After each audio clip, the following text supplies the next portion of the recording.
Why Nigeria politician must fear Tinubu? Tinubu must be feared. This is coming from Sule Lamido. He's a former Minister of Foreign Affairs and two-term governor of Jigawa State. Yeah, he was being interviewed and he traced the current crisis bedeviling his party, People's Democratic Party, partly to the fallout among northern leaders in 2007, and explained why the current crop of political leaders in Nigeria must fear President Bola Tinubu, among other things. Starting with the PDP, we are one of the few politicians who has been with the party since its founding, remaining steadfast without switching allegiances. Yet the PDP seems fraught with internal conflict. Many people find it hard to understand why it is so divided. So what is your take on the current state of the party? That was the question that was thrown to Sule Lamido. He said, well, understanding what the PDP stands for might be challenging for those under 30. We are talking about events from 1998 till now, nearly 30 years. Anyone who was around 10 years old back then would be in their early 30s now. So explaining PDP's philosophy is complex, which is why history matters. You cannot even judge today's party without looking at where it started and its journey. Back in 1998, Nigeria was in a serious crisis of trust and unity. As a federation, we had lost hope in one another, and the country was heavily divided. This rift was largely due to the annulment of the June 12 election, which was the fairest and most transparent election ever held in Nigeria. It demonstrated that Nigerians could unite around a shared vision. The candidate Abiola was a southerner and his running mate Babagana Kingibe was a northerner, both Muslims. This unity was groundbreaking for Nigeria. Abiola won the election fairly and Nigerians felt a sense of cohesion across regions and religions. Then suddenly the election was annulled. People started questioning why.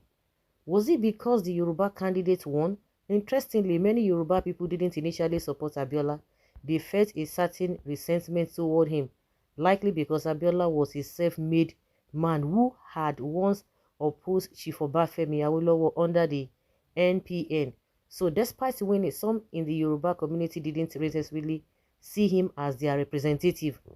Once the election was annulled, certain groups like Afenifere and other Yoruba elders who had not actively supported June 12 began to claim the victory as part of a Yoruba agenda, but in reality, Abiola's victory was about uniting Nigerians, not about a regional interest. This misappropriation laid parts of the groundwork for the issues we see today. When PDP was formed, we reflected on how to restore Nigerians' trust, which had been shattered by the June 12 crisis. At that time, the focus wasn't even on infrastructure or economic policies. It was about rebuilding Nigeria as a united nation, a place where people could believe in one another again. But did the PDP succeed in restoring that trust? It said when we established the PDP, we decided that the first order of business was to address the crisis of confidence caused by June 12. Normally, political offices are not even assigned to specific regions. Democracy is meant to be led by the majority of votes, but we realized we needed to set aside strict democratic principles temporarily to heal our wounds. So we decided to locate the presidency in the southwest as a symbolic gesture to appease the Yoruba people for the pain caused by June 12. At that time, Olusegun Obasanjo was in prison, but we saw him as a figure who transcended regional interests. Among the Yoruba leaders, we had options like Olufalaye, Pade Sanya, and Bola Ige. However, they were largely seen as tribal leaders. Obasanjo, in contrast, was widely regarded as a nationalist, someone who had fought in the Civil War and helped restore democracy. We felt he could symbolize a new united Nigeria, so he became the face of these reconciliatory efforts. Even with Obasanjo's presidency, some Yoruba people criticized him for not prioritizing Yoruba interests. As they expected, him to act primarily as a Yoruba leader. So when they come and tell you that Igbos are tribalistic, this thing is somewhere, and that is the reason why Tinubu just came say it is Yoruba turn, it is his turn. And before you know, they will be telling you some people are tribalistic. But Obasanjo insisted his focus was on Nigeria as a whole, not on ethnic agendas. He served 2 terms but resisted attempt to extend his tenure. During his presidency, he successfully stabilized the country. Within a few years, the economy began to recover and Nigeria was paths toward a new renaissance. The focus was on addressing fundamental human issues and developments with a genuine drive to unify the nation politically and socially. So the PDP has done what is almost impossible in Nigeria to restore Nigeria. So is this a history part of the reason you are still in PDP despite the current crisis? That is another question again. Sule Lamido being asked. He said no. No, I will get to that. By Obasanjo's 3rd year in office, the country had stabilized and some of his former allies felt he should step down after 4 years, paving the way for someone else. This marked the start of internal tensions, even among close associates and former military colleagues who began opposing him.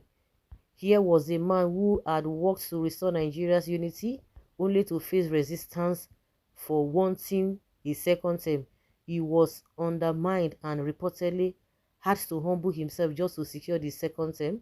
I heard he was even made to kneel and beg. You know, when they said that he knelt before Atiku, okay. This one he get as a bill. Kai.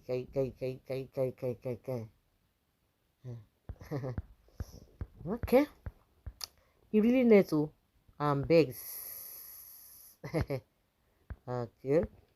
So after kneeling and beg, then what happened? It's really a strong. It's a long story that this man was, talking here.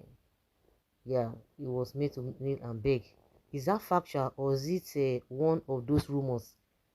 Well, on the eve of the 2003 primaries, his vice president supposedly claimed he had full control over the PDP and could decide if Obasanjo would get a 2nd term or not.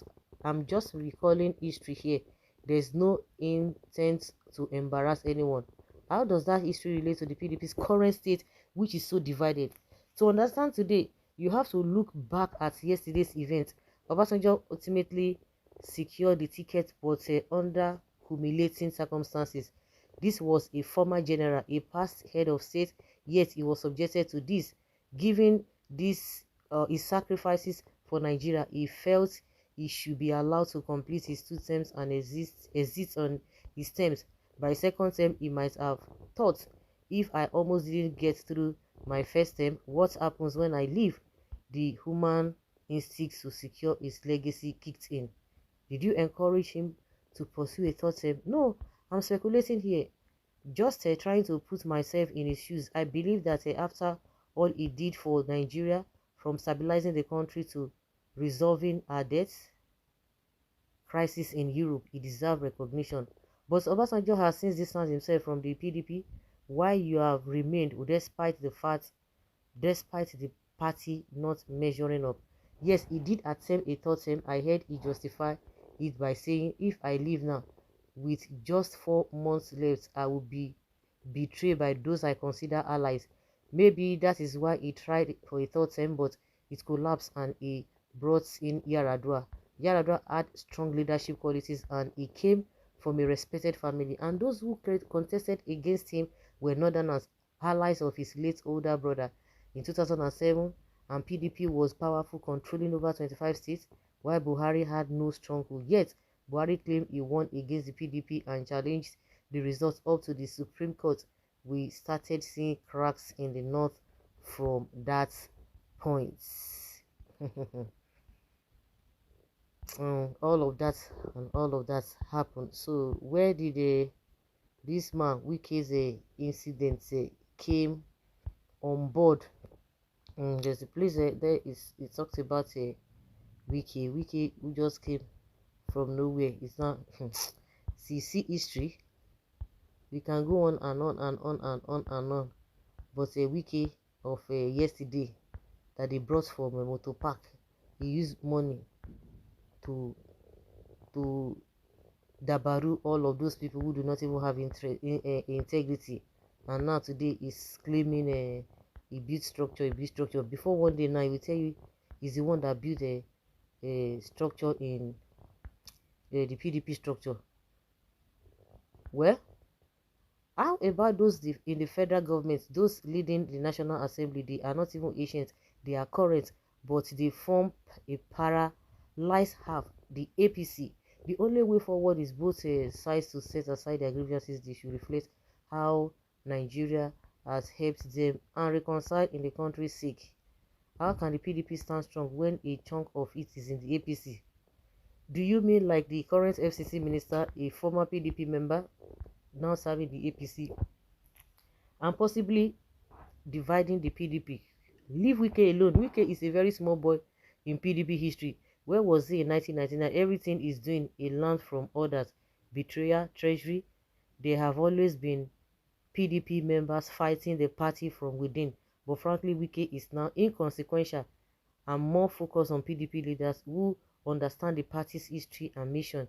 If they return, we could unify the PDP and offer a credible alternative to APC. So that is how that one really came on board. Say that UK is inconsequential and not true. Not true.